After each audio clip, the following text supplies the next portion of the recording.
ایک پیارا کتا تھا جس کا نام کایا تھا۔ وہ بہت وفادار اور سمجھدار تھا۔ ہر صبح وہ گھر کے دروازے پر بیٹھ جاتا اور بڑی بے صبری سے زویا کے باہر آنے کا انتظار کرتا تھا۔ جب زویا اور ایان اسکول جانے کے لیے تیار ہو کر باہر آتے، کایا خوشی سے اپنی دم ہلانے لگتا۔ وہ ایان کے گرد چکر لگاتا اور اس کے جوتے سونگھ کر اپنی محبت کا اظہار کرتا۔ کایا روزانہ بچوں کو اسکول چھوڑنے جاتا تھا۔ وہ زویا کے ساتھ ساتھ چلتا اور اس بات کا خیال رکھتا کہ وہ سڑک احتیاط سے پار کرے۔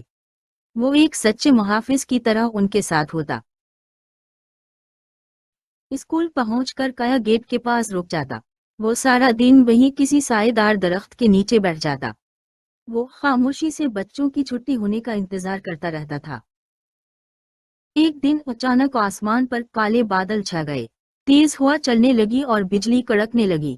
کایا نے پریشانی سے آسمان کی طرف دیکھا۔ اسے معلوم تھا کہ جلد ہی بارش شروع ہونے والی ہے۔ جب اسکول کی گھنٹی بجی تو زویا اور ایان باہر آئے۔ تیز بارش شروع ہو چکی تھی۔ دونوں بچے بارش دیکھ کر پریشان ہو گئے کیونکہ وہ اپنے ساتھ چھتری لانا بھول گئے تھے۔ کایا فوراً بھاگتا ہوا ان کے پاس پہنچا۔ اس نے زویا کی قمیض کا کونا اپنے منہ میں پکڑا اور اسے آہستہ سے کھینچتے ہوئے اسکول کے قریب بنی ایک دکان کے سائے کی طرف لے جانے لگا۔ کایا ایان کو بھی اس محفوظ اور خشک جگہ پر لے آیا۔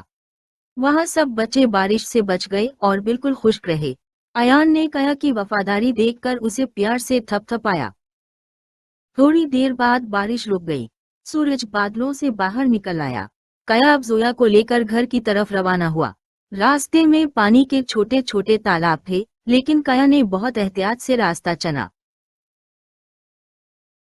جب وہ گھر پہنچے تو ایان نے کایا کو گلے لگا لیا اور کہا، کایا، تم ہمارے سب سے اچھے دوست ہو۔ سب نے سیکھ لیا کہ سچی محبت اور وفاداری ہی دنیا میں سب سے قیمتی تحفہ ہے۔